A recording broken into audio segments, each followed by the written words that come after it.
What's going on, beautiful people? It is Tuesday, May 3rd, and welcome to the 9x9. My name is Everett Delorme, joined as always by Rob St. Clair, and then our now almost pretty much recurring guest member of the show. We're not quite sure yet, Mr. Daniel Maneley, fresh back from a vacation out west. Guys, this is the 81 square meters of the best volleyball content on the internet, and it's been a banger of a week. We're in finals season. No, we're not going back to university or college. It's the finals of the leagues right now.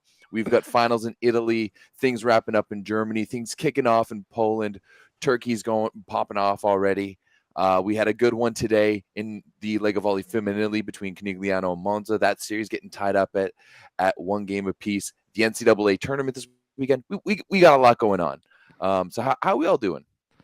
We're great, dude. It's good to have Dan back. For those, if you're wondering, just a little programming note, why aren't you guys going to talk about the end of the semifinals in Italy? It's because we already did that. Me and Everett did a show on Saturday morning, just like a quick last minute special 9x9 where we talked about that stuff because that day last Wednesday was so just crazy, full of nutty stuff. So we did a show to cover all that. Now we're just into the finals, and might as well just jump into Italy, boys.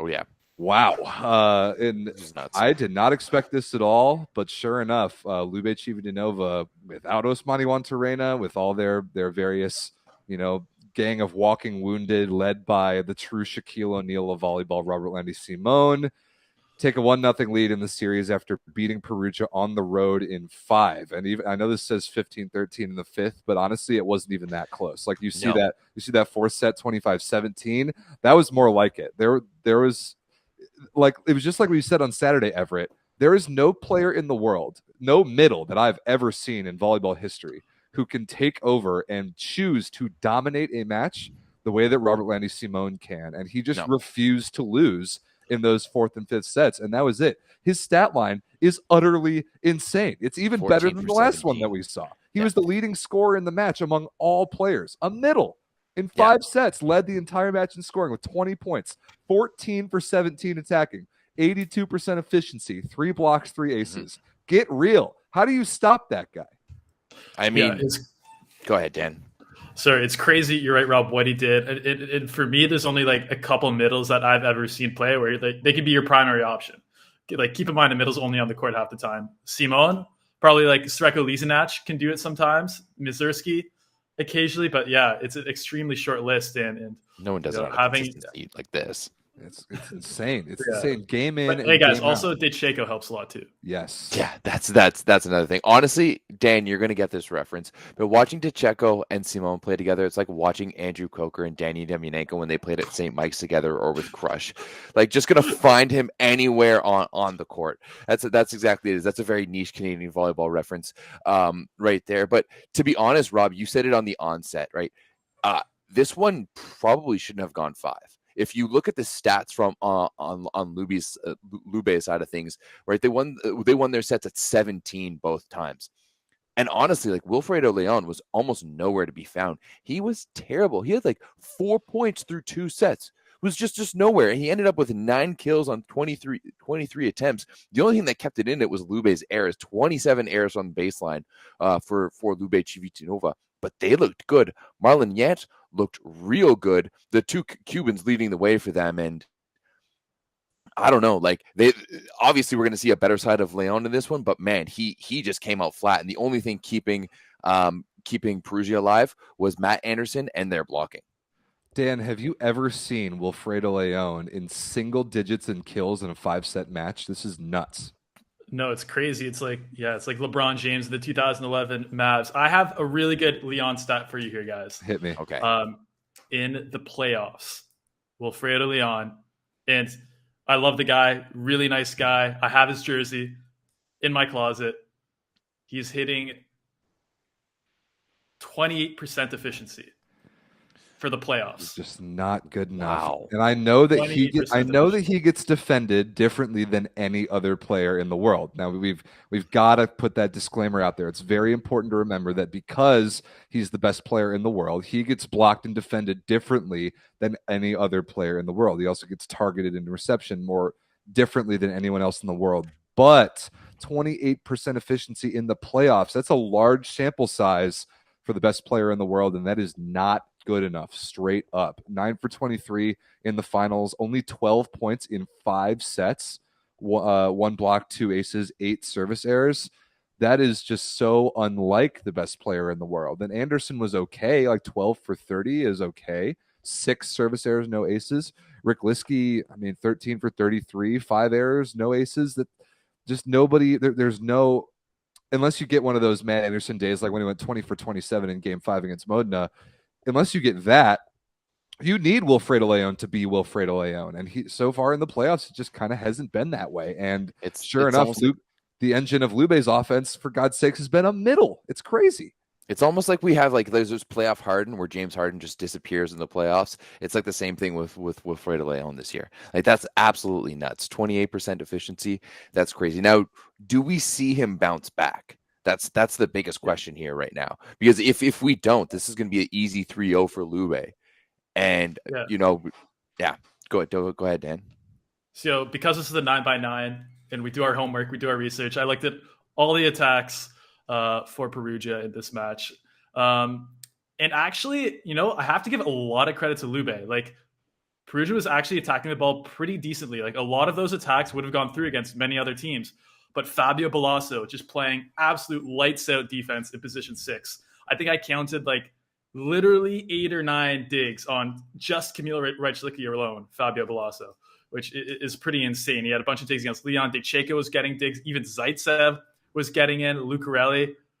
Just incredible floor defense from Lube. And having Robert Landy Simon in the front row doesn't hurt too much for that either. If there's any question who the best Italian libero is now, I think that question has been really convincingly answered this year, that is Fabio Balasso. And yeah, that's it. If Lube can dig the ball, they might be the best team in wacky, goofy, out of system transition situations out of any club team in the world because of who their setter is. Like, Decheko from literally anywhere in transition, side out, whatever, is gunning for Robert Landy Simon. 14 for 17. Why wouldn't you? But he's also just able to get different little pieces of bettering the ball sort of looks in transition that just other setters are chucking sky balls and just letting their guys go up and get it against 3 blockers in transition. And Decheko is able to do just ever so slightly better than that consistently in transition. I think that makes a lot of difference for a team in Lube's wings that aren't necessarily always the most consistent. Like this one, Zaitsev, 9 for 27, 7 errors. And he played the whole match because Lube is so badly handcuffed by the foreigner limit, but they're still able to do this, to beat Perugia without their opposite really playing all that well offensively. Marlon Yant, though, outstanding. 17 for 29, really good. Lucarelli, 13 for 26. And then Simone Anzani had to go to the bench. Diamantini came in, and he's never going to be a factor for you offensively. So if you get 1 or 2 really good wing days for Lube, plus a Robert Landy Simon stat line, you're going to have a chance in this series. But watch out if somehow they get all 3. If they get Zaitsev, Yant, and Lucarelli all on a good day, good luck. Yeah, I think we really need to give a lot of credit to this one, to Marlon Lant. Like you said, that stat line, he was absolutely unbelievable this one. Now, his stats from the baseline, there's way too many errors, but he's also has way more attempts than anyone on his team or anyone in this match. He did make 9 errors, but he had 26 serves. So he's out there for longer than anyone. He's putting pressure on and going on long service runs. And he's fielding most of the service even this one with 32 passing attempts and some decent numbers from the baseline. So I really think that we're seeing Marlon Yant blossom into that talent that we've kind of expected him to. We've focused a lot on the other 2 youngsters this year in Micheletto and Rakmozic, obviously, but I think we're seeing that third guy, Marlon Yant, really come to fruition here in the finals. And hey, do you want a guy who's going to produce for you in the regular season, or do you want a guy who's going to get it done for you in the finals? And that's exactly what Marlon Yant's going to do. Fair now, enough. guys, how much? I've got a question for Monterrey. I've got a question. I got a question for you guys here. This in the playoffs so far, especially in the semifinals, we've seen the away team have the advantage in the match, and we saw it again in this one with Lube winning at home at Perugia. do you think that trend is going to continue in this final? I don't really see why it would. Although it's been a just startling lack of home court advantage, at least since the semifinals. We talked about it. It just didn't really make any sense. I still don't think it makes all that much sense. It's just crazy coincidence. I don't really put that much into it, honestly. I think every match is its own thing. And I mean, tomorrow in Perugia is game 2, by the way. So tomorrow, 2:30 p.m. Eastern is game 2. And in Lube, excuse me, I don't know. I think Perugia has just as good of a chance there as they do at home because they haven't been all that good at home in the last couple series. I have a couple questions for you guys. Okay. One for each team. Question 1 for Perugia. Do you shake up the starting lineup? Do you put in a Plotnitsky? I mean, I don't think you can bench Leon. And it doesn't make sense because Matt Anderson's been their best player. But is there any way that you guys see that is feasible for them to shake up the starting lineup, provide a fresh new look for Lube? I do.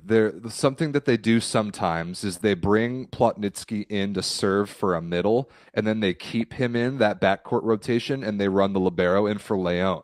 So, and I think that you can't do that for an entire set because it requires a substitution, but there might be a way to do something goofy with your libero substitutions, and so that Wilfredo Leon just doesn't even have to play the backcourt because this year, so the one thing that we've seen, and Everett and I have talked about it, I think all three of us have talked about it, Perugia doesn't really run BIC this year. And I can't understand why that is. I can't explain it when you have two absolutely world-class pipe attackers in Anderson and Leon, but they just don't really do that as part of their offense. And if you're not going to do that, other than Leon serving, where he's probably the best on the planet, he's a non-factor or maybe even a liability in the backcourt if you're not going to set him there. So that is an opportunity for a guy like Plotnitsky to come in. I don't know exactly the moving parts that it's going to take to do that for an entire set.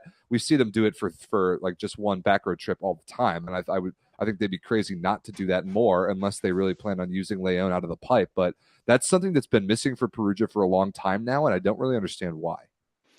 I think that's interesting because I would kind of like to see Perugia do that and to bring Plotnitsky in, maybe let Leon kind of have a breather, take a back row, take a few serves off, take a back row rotation off. Because to be honest, that's kind of what we're seeing on the Lube side of things with the Yuri Kovar for Marlon Yant situation. I mean, Ronnie talks about it in the Discord all the time about Yant goes real hard in the first 2 sets and starts petering off after that. But we're seeing Kovar come in for him pretty early and that he's going to take some swings away from him. So, I mean, I rate Plotnitsky way higher than I rate Yuri Kovar, right? So I'd love to come higher, in. Yeah. Higher.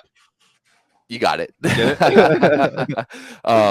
Exactly, right? So I rate Plotnitsky way higher and let him get in there, let him get a chance. Like that, the change of look and the change of defensive style you have to play against Plotnitsky to Leon is so drastic. The small lefty to the big, tall, like right-hander guy on the left side. So why not bring him in, give a different look, and kind of throw something at him, because Perugia needs to come out stronger and Leon needs to come out stronger, and they're going to need him for the entirety of the series. So might as well do a bit of load management like Kawhi Leonard style and let Plotnitsky have a few swings.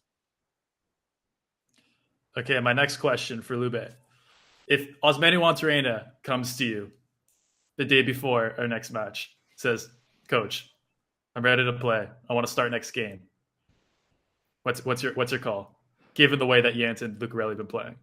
I don't think you do that, but it's huge to have that as an option, because the instant Ivan Zaitsev does not start playing well, you put in Juantorena and you put in Gabby Garcia, because now that changes everything. If you have a capable Italian outside hitter you can put in that's not Jiri Kovar, then you can bench Zaitsev because of the foreigner limits. It's a big deal, and we've seen it a lot for Lube when Zaitsev has started really the whole semifinals. He didn't play all that well except that one match in Game 3 against Trentino.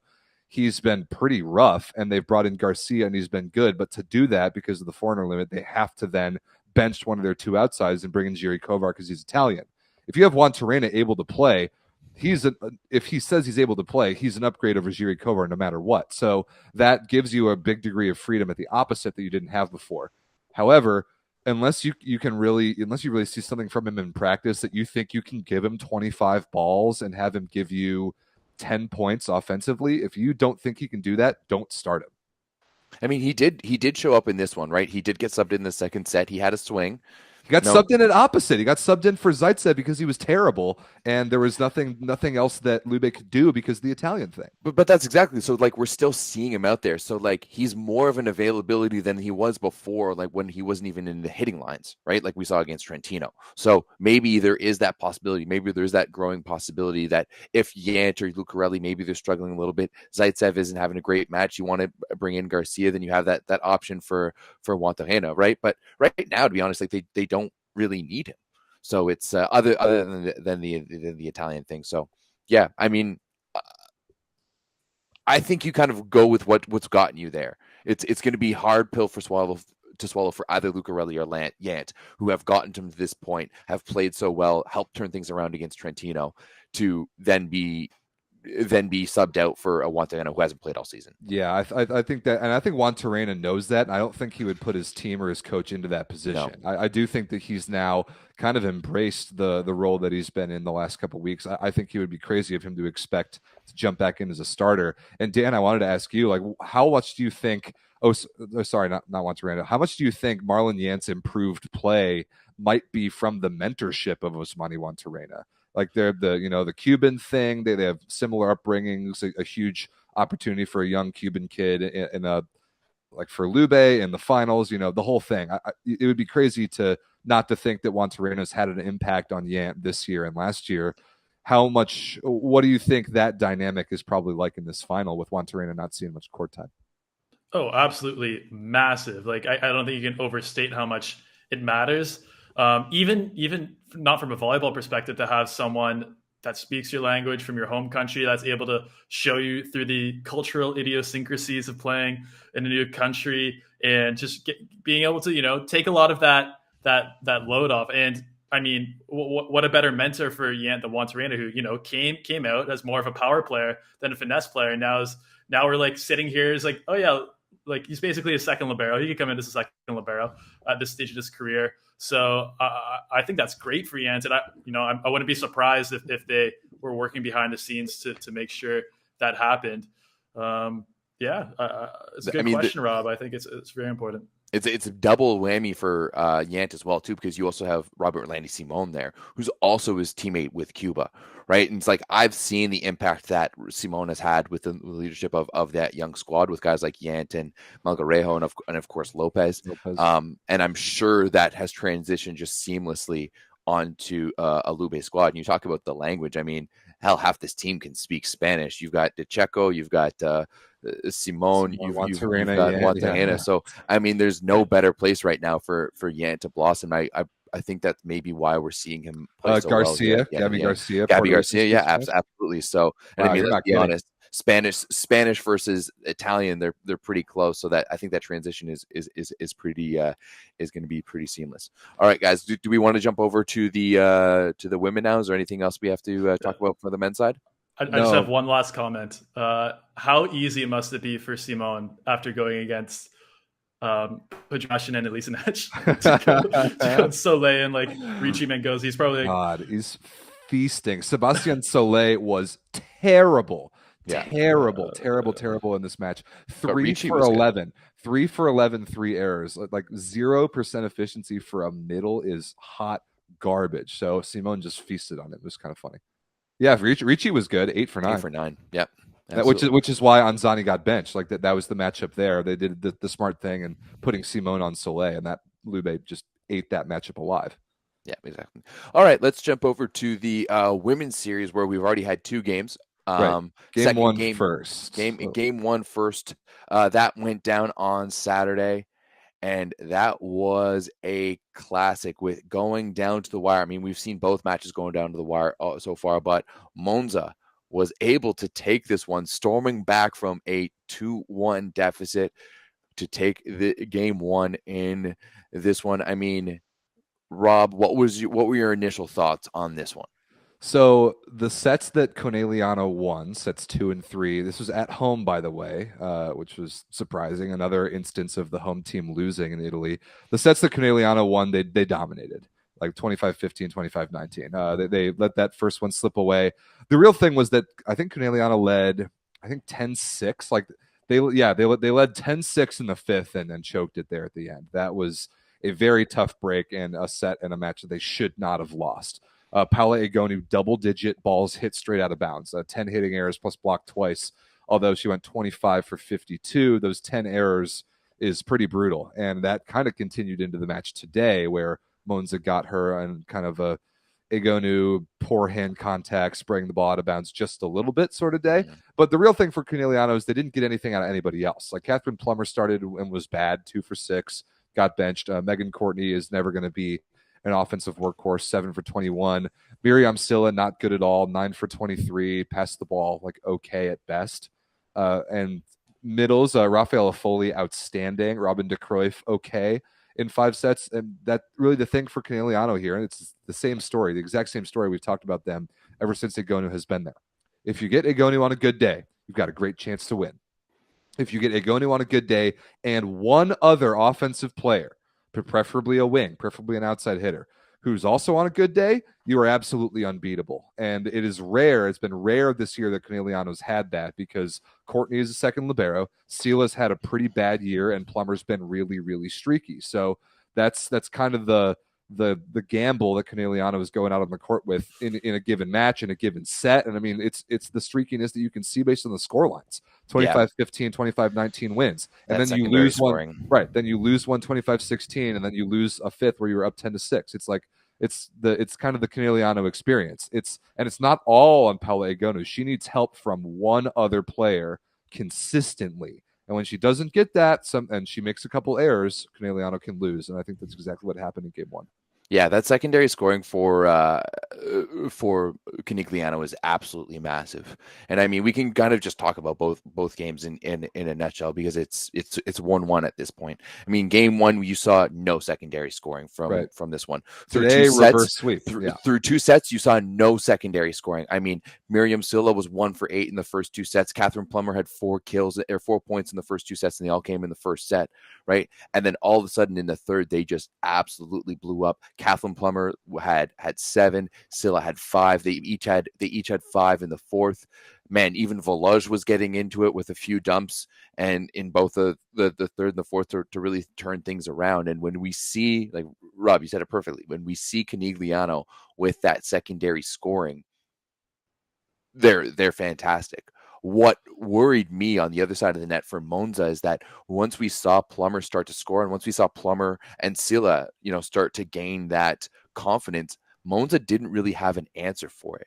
I mean, if we look at Dana Retke, I don't know what's happened to her. Like from this, like the fall from grace from where she was when she first came into the situation at Monza to where she is now. That's a little dramatic. Hey, no, Relax, but like what she had 2 points in the first game.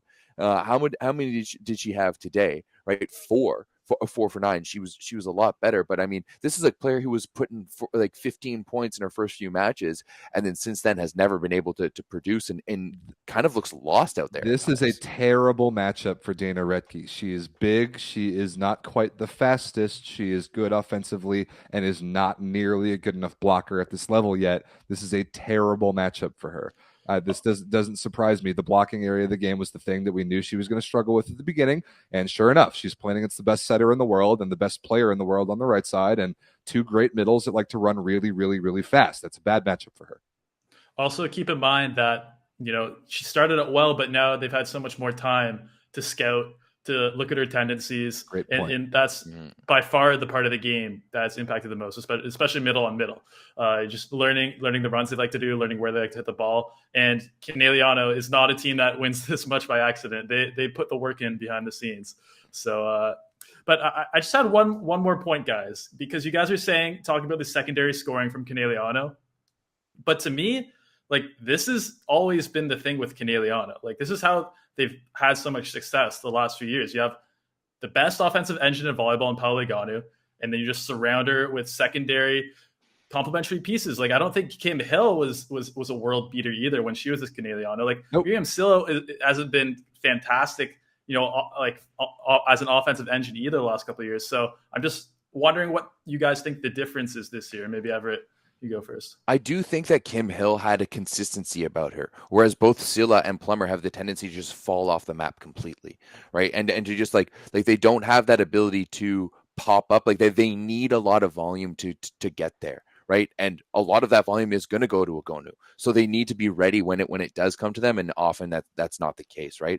So like we can't see them disappear like we do in game one. What was it like across 5 sets? Like Plummer had 9-11 points. Like she needs to have more than that. She needs to have more of an impact on the game than that. So it doesn't need to be it doesn't need to be, big numbers. She doesn't need to be scoring 7 points at every set like she did in the third today, but it needs to be more consistent. Like she can't have a set where she has no points. Like she's technically the P1 on that team, and she's going to be getting volume. So just a little bit more consistency. Like you don't need to be dropping the same numbers as Agonu, obviously, but just a little bit more to help solidify things and vary the offense a little bit. Consistency is the right answer to Dan's question, like what Kim Hill brought that these two other players kind of don't. But speaking of the topic of consistency, applying that to Monza, this is the least consistent lineup team I've ever seen play in a finals of anything in my life. They cannot make up their mind on what opposite they're going to play. They cannot make up on their mind on who their second outside hitter is going to be. Even Dana Retke got benched in set number 3 here. Like, what is... Honestly, why can't they pick something and stick with it? And it's the opposite thing has worked a little bit. Like Lies van Hecke today, 16 for 55. She is not the player to give 55 attempts to. But no. Stesiak comes in the second, starts the third, goes 5 for 19 and is terribly inefficient. And you have to take her out again at that point. But the leashes for these opposites are so short and they're so stylistically different that the abruptness of those play style changes when you're just throwing in and out those players randomly like Monza just done the entire season is very bad for a team's rhythm, and I don't even like watching it. It confuses me to watch. Really? It confuses me to watch. It's odd. It doesn't make sense. It's not a winning formula to just to take out a player when she makes 2 errors in a row and then put her back in when her replacement makes 2 errors in a row. Here's why I think you would like it. To me, watching them play, I was thinking about it today, it reminds me a lot of watching the NCAA. You've got a lot of talented players and they're kind of interchanging them and using a lot. That's why I thought, I don't like NCAA women's volleyball. I think there's way too many substitutions and nobody can do everything. And I hate that. You like that, Everett. We've talked about that before. I can't absolutely. I just think like to be honest, if it works out, I love the idea of having 2 different right sides that give 2 different looks. But right now, neither of them is working, right? And that's like both of them are swinging under 30% hitting percentage. That's not even efficiency, right? So it's really bad.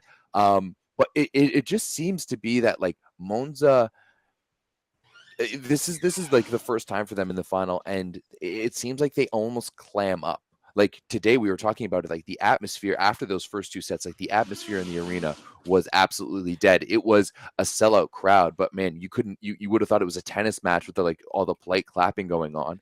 Yeah, that was weird. I mean, it was weird. Your team's up 2-9 over the reigning champions. You might go up 2-0 in the finals, and that was the lamest atmosphere I've seen in Italy all year. It was very 100%. Strange. Yeah, I mean, and on top of that, like they didn't change anything. They didn't put up any defense. Like we talked about it. While this game was a reverse sweep and went to 5, and you'd think has all the hallmarks for a classic. It was kind of a boring match altogether. Yeah, it was. Like once Conegliano figured out their game and started pushing back, Monza kind of just let them have it. There was a few times like at no point, rarely did they even like take the lead back, and if they did, it was only for a point or 2. Like to be honest, I don't remember if they did, and they just didn't really fight back. It was like they were beating up the bully on the playground. Finally, the bully got up, hit them once, and then they were down, done and dusted, right? So I really want to see some fight from Monza, but I feel like we have seen that from them at times, like especially if we go back to the Champions League semifinal or Champions League matchup against Conegliano, where they kind of just laid down and died. They laid down and died. Absolutely. So the only reason they won that 5th set in game 1, like this one here on the road, is because Conegliano choked it away. They were up 10-6. And they gave it to him. So yeah. I don't see it for Monza the same way ever that you're talking about, that they seem to shrink away from the big moments. I said the same thing about Novara in the semis and throughout the season. those teams just aren't ready to do what Conegliano does in their sleep. They are so much better prepared for a situation like this, down 2-0 on the road in the finals, down 1 game. They're like, who cares? We know that we're better than this team. Their self-confidence and their team and individual mental maturity and their coaching staff, just everything about that program, top to bottom, and the way that it filters through everybody's behavior is so much different than any other team in the world, except maybe one who we'll talk about in a minute. I still don't think that anybody in Italy can beat this team. I don't think Monza can beat this team. This opposite thing that they're doing is not sustainable. I think they got lucky in the first. I think that Conegliano has a switch that they can flip, and I think that the likelihood that they get 2 wings on a good day, with one of them being Egonu, is likely for the rest of this series. And I predict them to win the next 2 matches. Yeah, I can see it too. I think you're selling Monza a little short, though, Rob. Like they do have Jordan Larson. They do have Alessia Gennari. They do have Anna Dinesi. So they have some like experienced players that are able to be those rocks, in this time. But you're right. I mean, Conegliano, the amount of important games they played over the last few years, it's tough to bet against. It sure is. And I mean, yeah, Jordan Larson is that player. She totally is. She is the player to build your team's mental around. She's only been there for a couple months. She doesn't speak Italian, and the rest of this team, with the exception of Dinesi and Gennari, who didn't even start this match and hasn't been starting lately, haven't been there before the way that Jordan Larson has, and the way that literally the entire Conegliano roster has. Not to mention, like, she's already scheduled to be assistant coach at University of Texas next year, right? Like, so she's not sticking around. She started that job and left it to come to Monza in the middle. So she's just coming in and out, right? So I do think they have that ability, but I don't see them being together enough for this. And it's gonna take another bad performance from Conegliano and a really good performance from Monza, and I just don't see those things come together. Agreed. So a little segue there. Well, actually, before we segue to the other women's volleyball series, I want to talk about Everett first. Please tell the people about BetUS. How can you bet on the Italian finals if you wanted to do that? If you want to bet on the Italian finals, might as well come join us on BetUS. If you use the code Volley125, you're going to get a 125% deposit bonus on a deposit of $100 or more. So that means if you deposit $100, you're going to get $225. It's literally free money. And then you can go place a bet on either Conegliano or Monza, or even better, Lube versus Trentino tomorrow. Or not Trentino, Jesus. Lube versus Perugia. Well, that would have been bad. That was the last series. And hey, we've got the NHL playoffs that are kicking off. The NBA playoffs are mid-swing. Major League Baseball is back, and they have 1 million games a day. And plus, we've got soccer going on. It's the best time to get into betting right now. So go do that over with our friends over at BetUS. They've been doing it since 1994, and that's what makes them the best. Go check it out. Yep, go check it out. And maybe if you dig far enough, you can learn how you can bet on this series.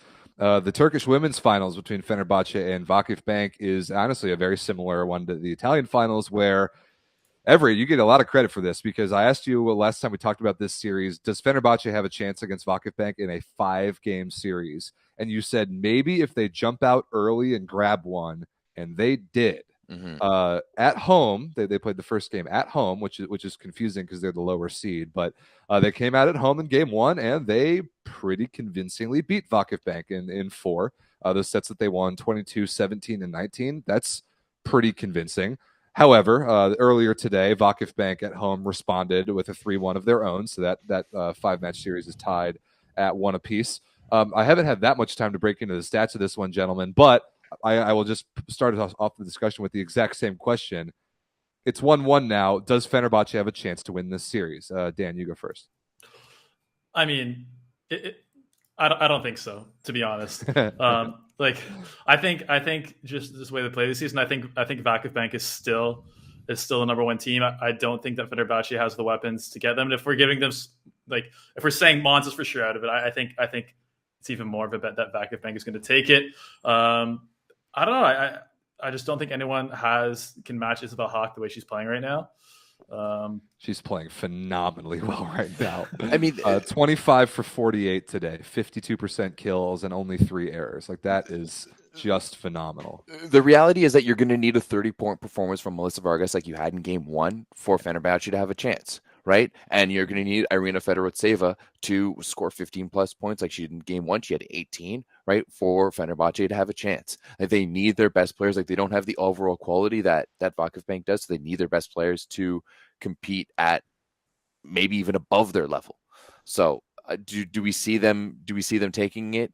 I don't think so. Now, is the next game at Vakifbank again? Like, are they doing Fenerbahce, Vakifbank, Fenerbahce, Vakifbank? Like, is that how this works? I don't know. I'm going to try and check on that really quickly because I'm curious. Like, in Italy, they just alternate. Yeah. Let's see. I mean, I think at this point in the season, Vakifbank is, while they're focused on the domestic title, of course, I think their focus is really that Champions League final against Conegliano. And now, it's the revenge tour this season for Vakifbank, guys. Oh, it's the revenge tour. It absolutely. I was with them when they lost. I've never seen anyone so devastated. By the way, fun stat for here: Isabel Hawk scoring more points than both Monza opposites combined on awesome. 21 less attempts. Oh my God. I mean, her efficiency, not only her scoring volume, but her efficiency has just been off the charts this whole season. She's been so good. Every time I've watched Vakifbank, she's just been awesome. I've really been impressed. It's going to be interesting to see how she does next year in the Lega Volley Femminile. No reason why she can't do the same thing. Like, what the opposite position translates across leagues probably better than any other position in volleyball. Yeah. She's played there before, so. Yeah, that's a good point. True. So the thing for me that I wanted to point out, and I think I've brought this up in talking about this matchup before. I can't remember if it was when they played in Champions League or a Turkish Cup final or whatever. But for Fenerbahce to have a chance in this matchup against Vakifbank, they need to win the serve and pass battle. And game 2 passing numbers not good at all for Fenerbahce. Let's see, 24% perfect, 34% positive. Only 34% positive is not good at all. Meanwhile, Vakifbank 41% perfect, 51% positive. Huge difference there. And then serving 5 aces to 14 errors for Vakifbank, 6 aces to 15 errors for Fenerbahce. That's not bad, but those passing numbers being skewed that extremely really, really makes a big difference because you don't quite have the top to bottom offensive firepower on Fenerbahce that Vakifbank does. So they've got to put a ton of service pressure on and or pass the ball extremely well. And in the first game, they did that. The passing numbers were dead tied, and ace to error ratio, Fenerbahce 8-8, outstanding, and Vakifbank 5-11, fine, but not quite as good. And that is a big difference because it totally changes how those two offenses run. So that individual part of the matchup is the key, and if Fenerbahce can't win it, they can't win the series. Yeah, I mean, I as Dan said, I don't really see it happening. I've kind of said that for a while now. A team of Vakifbank's caliber, they're eyes on the prize, and they're after losing game 1. I to be honest, I don't see them losing another one. I'm pretty sure that's what I called last episode too. So yeah, you said 3-1. Stick with that. I think I may have said 3-0. I definitely said Conegliano 3-0. I was wrong about that, but yeah, I would pick both Conegliano and Vakifbank to win the next 2 and give themselves a nice 2-week and a half or so break before playing one another in Champions League finals. So I ran one more before we go. Yeah. With Vakifbank being so good the last few years, like Cansu Ozbay, like, would you ever consider her like a top setter in the world, or is it just the result of the attackers around her? She could easily be top 5. I think Absolutely. That she needs a couple national team seasons as the full-time starter with Naz retiring to put herself on the map in that way for me personally. But her club accomplishments definitely speak for themselves. Although this is her first year as the starter in Vakifbank, that team has not missed a beat offensively this year.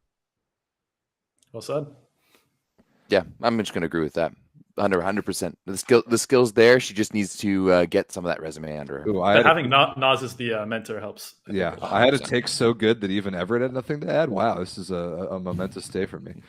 All right. The next thing that I also had a take that was pretty good was that once the Berlin Recycling Volleys went down 2-0 against Freidrichshafen in the Bundesliga Finals, I still picked them to come back and win. And sure enough, congratulations to Berlin. They win the Bundesliga in a 5-match thriller of a series. They won match 5, 3-1 at home. Match point, which you've probably all seen on Instagram, was absolutely insane. Santiago Donani with maybe the best bump set I've ever seen in my life from about 70 feet away, like right on the neck, like perfectly for Tim Carl off the block and out of bounds. And so that was insane. The celebration videos from Berlin were insane. The production from Spontana Bounce House the entire year has just been wonderful. But sure enough, not only does Berlin win like we all expected them to, they made it a lot more interesting, going down 2-0, but they complete the reverse sweep. Boys, do we have any thoughts on this? Was this just always going to happen? Were they always going to come back from down 0-2, or is this a little more significant than that, I guess?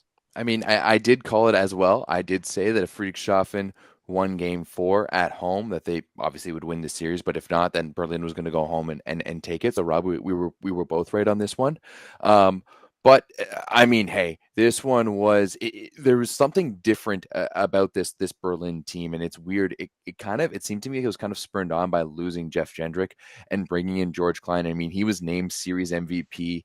And it's awesome story. What a great story. I mean, basically, he's been a legend for Berlin for a while now, and was forced to retire during the pandemic. In the pandemic year when there was no crowd, he always said he wanted to retire in front of the Berlin crowd. So he's currently a Berlin police officer. And when Anton Brem went down earlier in the season, they called him in just to be a practice player, just kind of sit on the bench.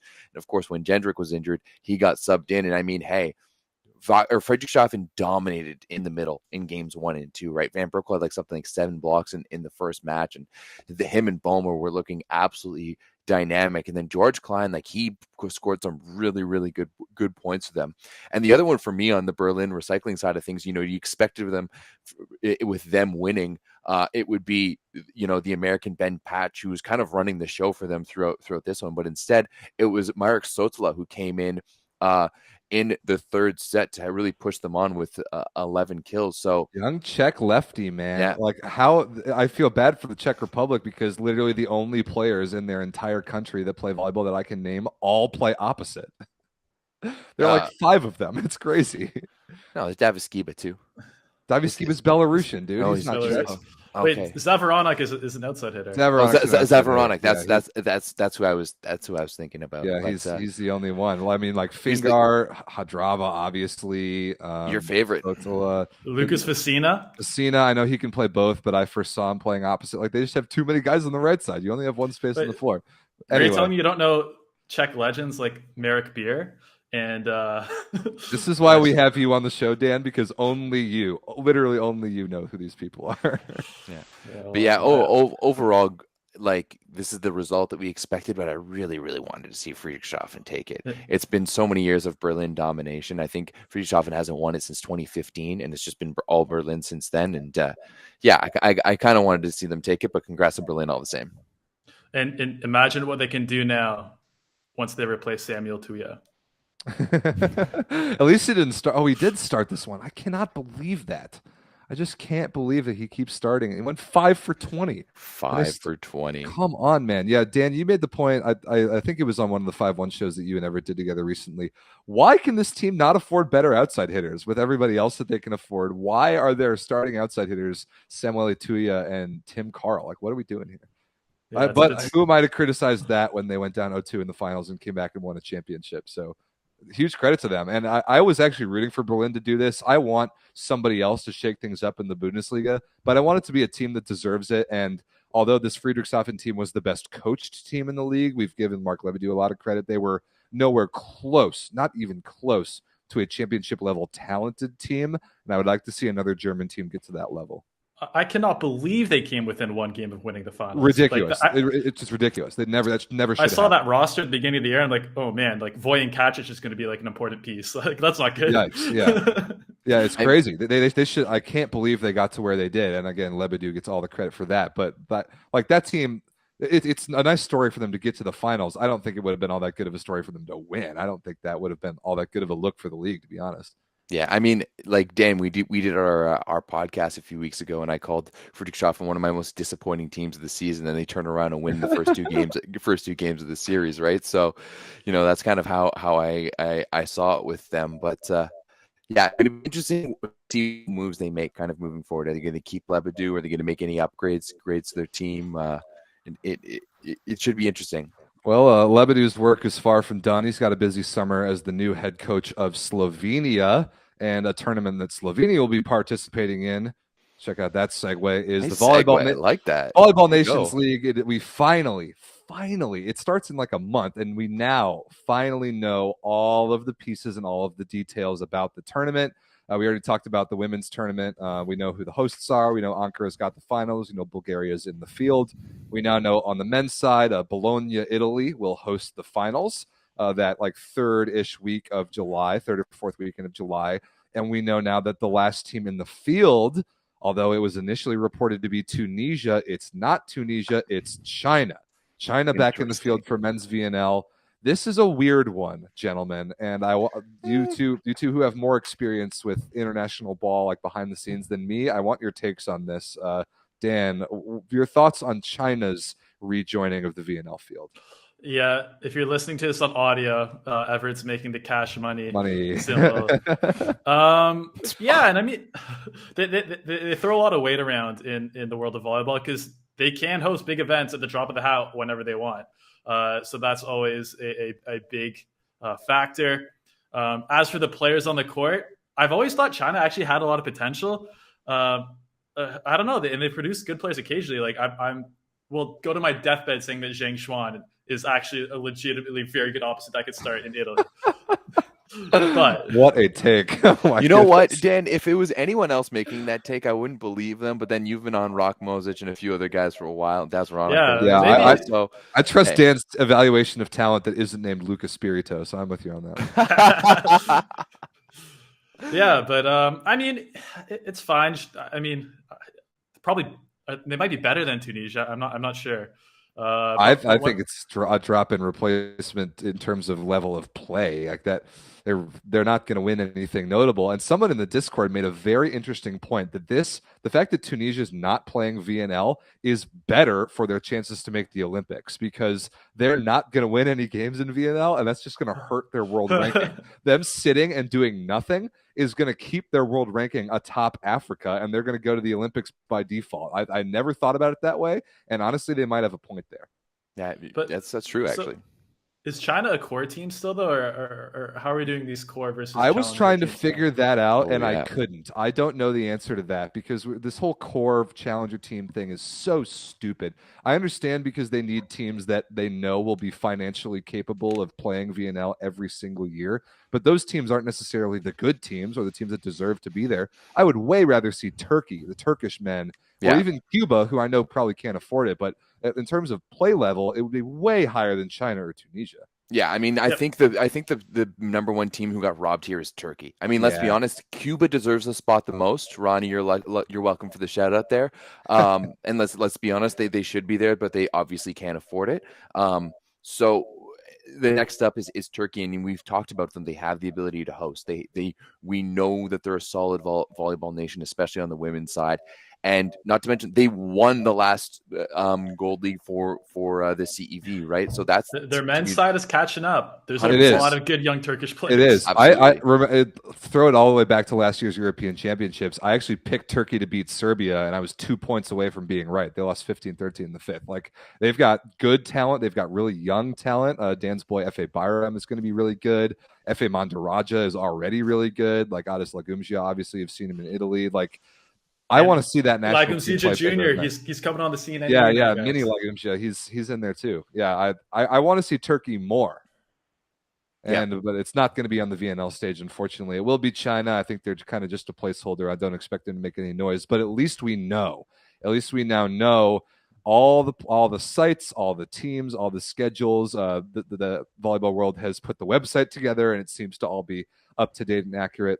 So within a month of the tournament, all that stuff is coming together. So if you think there's a significant break after club season is over, think again, because this is volleyball. We don't give time off ever. We're jumping straight. No break here. Boys, think about this. In a month's time, literally like in 1 month, plus or minus 2 days, we will be having beers talking about volleyball. In Ottawa. Oh, in Ottawa. God, am I excited for that. Yeah. I think we should put together a few maybe late night shows. And just I agree. I know of the nature of which you want to do these shows, and I couldn't agree more. We'll you know what I think we should be doing. And I was actually thinking about this. Say you guys let me know. We think we're doing this live here, but we're gonna create a Patreon for that, and you're gonna have to pay to get into the 18 plus, let's say, late night shows. That's an idea. You could do like a YouTube membership thing. Like, what do they get, Everett? They get access. They get access to us completely unsafe. If you think that my level of censorship on this show is not extremely high, then you haven't joined the Discord. So you might want to watch that sort of a style of show. That would be really fun. But VNL Ottawa, for those of you who don't already have it on your calendars, second week of June. Get yourself to Canada if at all possible. And if you're already here, just come to Ottawa. Just get there. Yeah. All right. Last but not least on the show this week, NCAA men's. So we talked about this last week because of the conclusions of the conference tournaments. We knew the field. We have one match that actually already happened. We've got two matches tonight. First serve of one of them was actually 20 minutes ago. So UCLA is playing Pepperdine at UCLA, who's hosting the entire NCAA men's tournament right now. It is on pac12.com, I think. The best place, by the way, to find links, all info for NCAA men's is offtheblockblog.com. Vinny Lopes. By far the best place to find anything. If you go on NCAA.com for men's volleyball, the third article from the top is Hawaii wins the 2021 NCAA championship. So that tells you how much of a joke that website is. Go to offtheblockblog.com and they will have everything you need for every match of the NCAA men's tournament, links to watch included. So that match is live right now. And then Hawaii playing North Greenville later tonight. Speaking of North Greenville, this is a big deal. Massive. The play-in match in the NCAA tournament, because there are 7 teams for some godforsaken reason related to number of teams in the entire division divided by number of conferences there are equals 7, which is the worst number of all time for a tournament. But anyway, North Greenville not only wins a set, which would have only been the second ever for a Conference Carolinas team in the NCAA tournament. They win the match and they sweep Princeton. Set 3 was 40-38. 40-38. I don't know if that's a record for the NCAA tournament, but I feel like it has to be. Like, that is just ridiculous. And sure enough, North Greenville puts Conference Carolinas on the map. They now have the privilege of getting destroyed by Hawaii tonight, but at least they won. That is a big deal for a little Division II conference like that. So I thought that was worthy of a shout out. Right. Just a quick update here. I just turned into the game. UCLA leading Pepperdine 20-16 in the first quarterfinal going on. Rob, who is your favorite? We broke a little bit down who was the upsets and stuff like that in last week's show. So if you want to go check that out, you should. But who is your favorite heading into this tournament? So here's a look at the actual bracket in radial form. I kind of like this visual. The winner of Long Beach, I think the winner of Long Beach and UCLA is going to be the favorite to win the championship. I'm assuming that that UCLA is going to be Pepperdine because they're better than them and they've swept them 6-0 this year on the season in conference play. However, Long Beach is gnarly. They lost their conference tournament, still got the number 1 seed overall. They have the only freshman first-team All-American in Alex Nikolov, who's insane.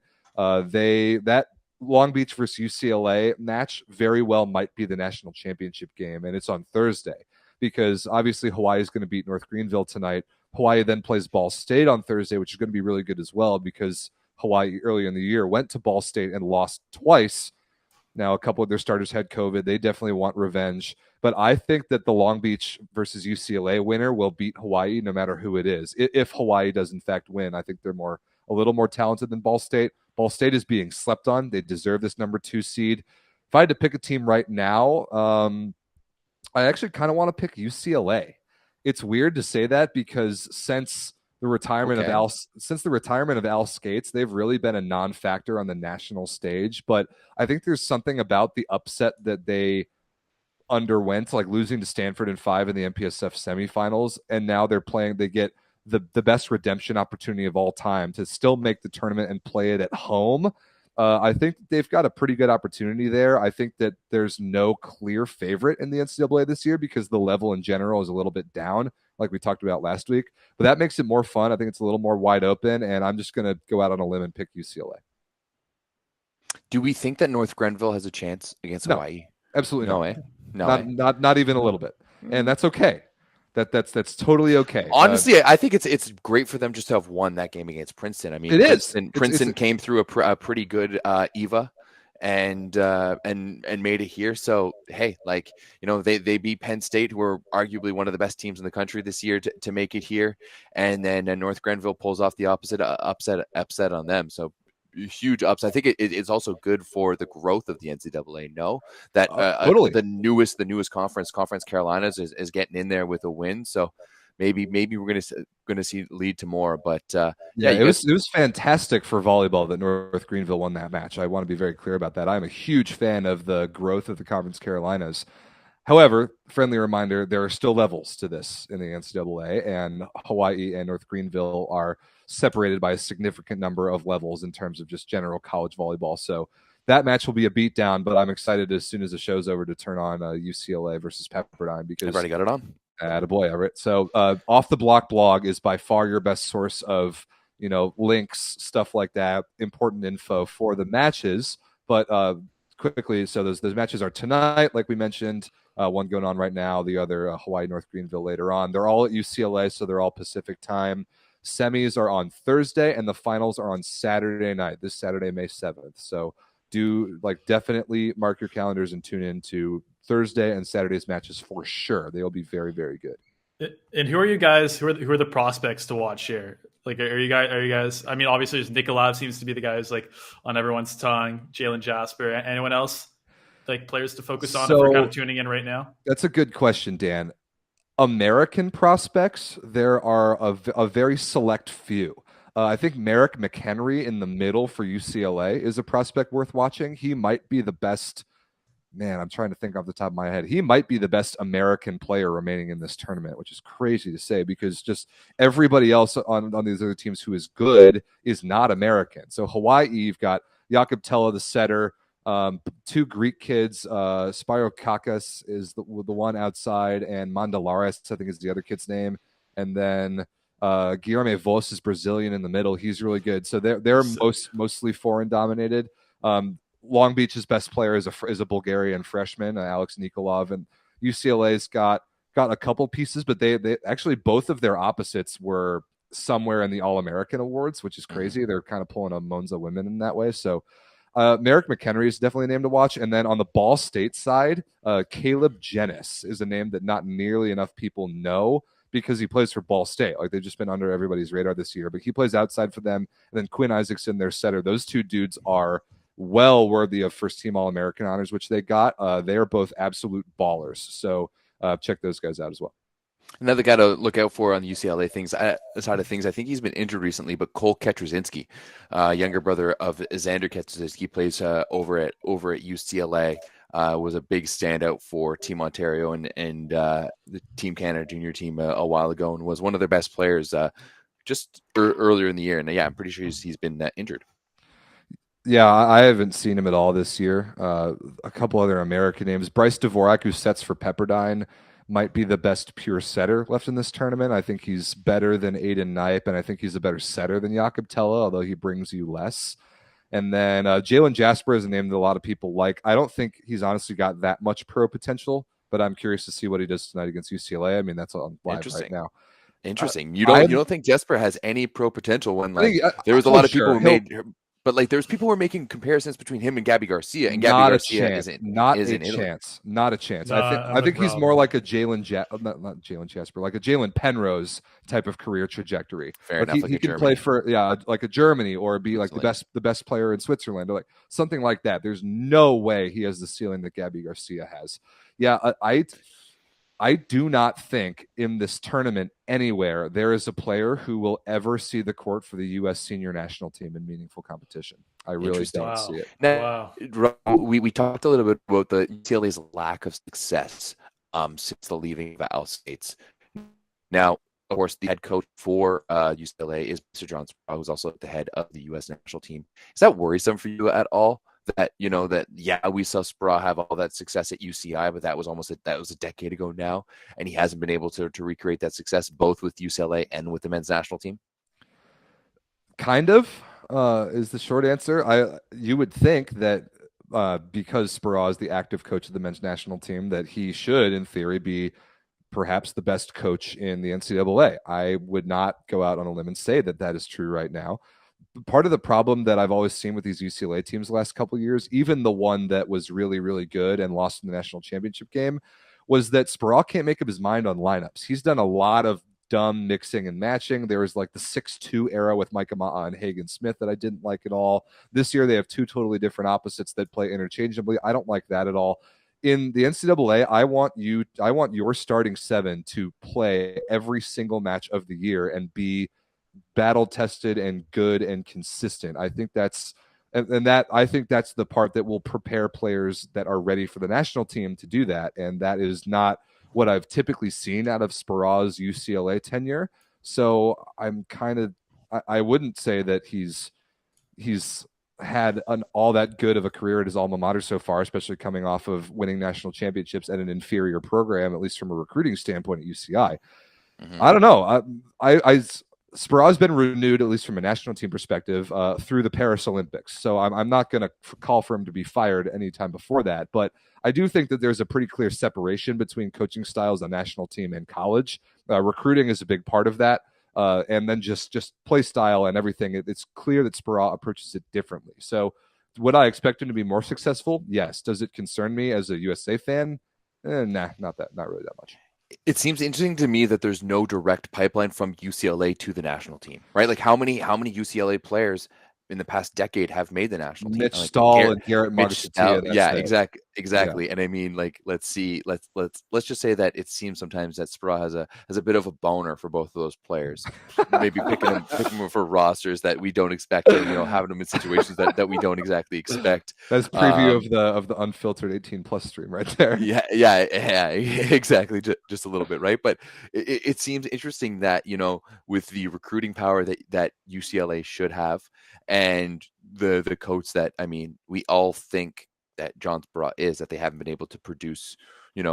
It's interesting to me that all of the best in the country aren't flocking to UCLA, aren't like lining up out the door to go play there. I would agree. That should be the hottest recruiting spot in all of college volleyball, and for some reason it's not. So we'll see if they can prove me right. And I just picked out on a limb that I think they're going to win the national championship this week. So that would certainly help their recruiting if you are going to a reigning national champion sort of team. We'll see.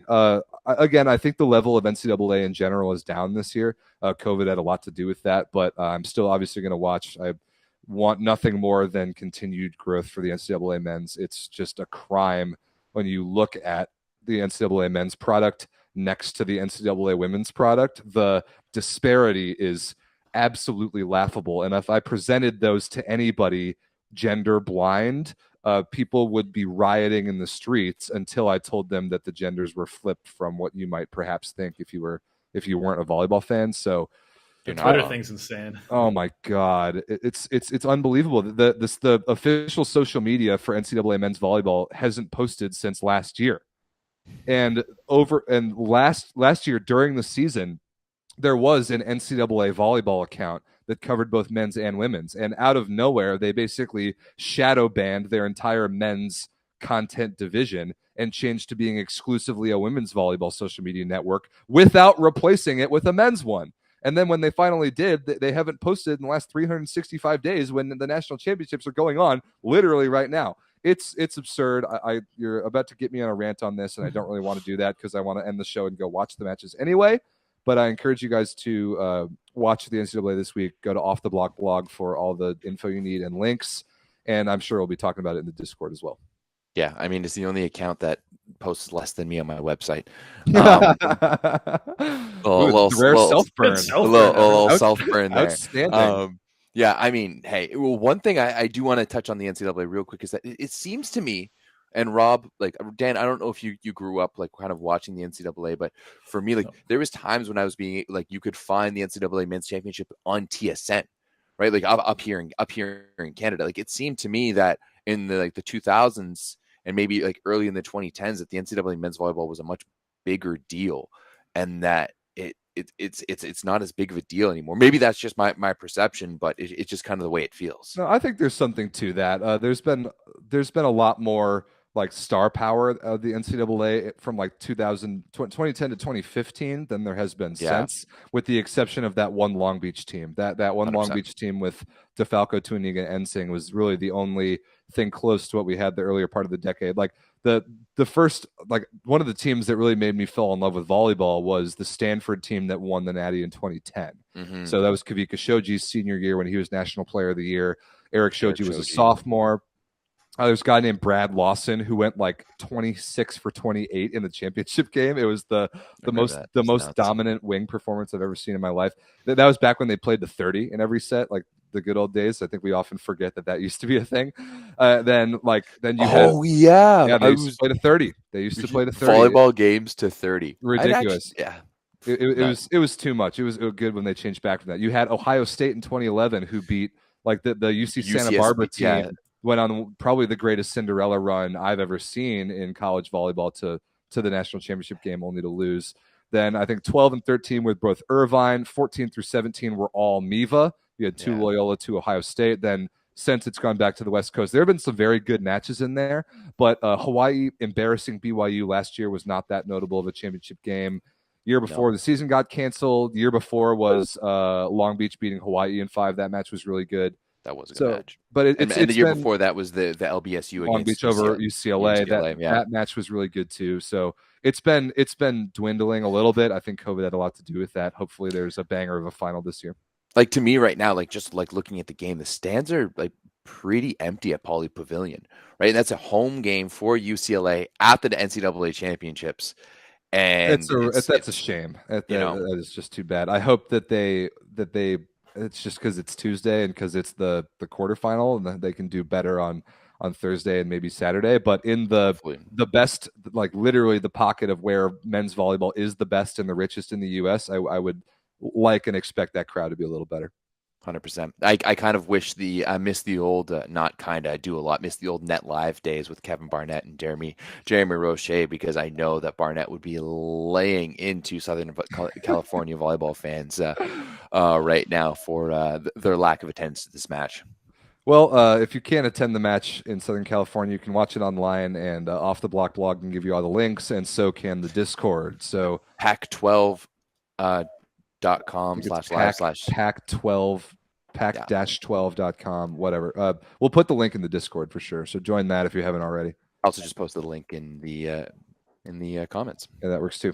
All right, boys. Anything else for this week? We got Polish finals kicking off tomorrow. We got Lube Perugia tomorrow. We got women's, I think, is again on Saturday. Turkish women's is probably Friday or Saturday. There's the number of matches is shrinking, but the significance of them is increasing, and that's fun. So absolutely. Dan and I are going to be doing a show of the 5-1 Volleyball podcast on Thursday, so keep an eye out for that one. And make sure you guys go sign up for BetUS. Use code Volley125 when you sign up for. There you go. Nice one, Rob. For a 125% deposit bonus. So make sure you check out America's favorite sports book. All right, Dan, wrap us up. Thanks everyone for listening to the 9x9. It's been a treat with you, Everett, and you, Rob, and I look forward to joining you on next week's episode. Thanks, guys. Peace.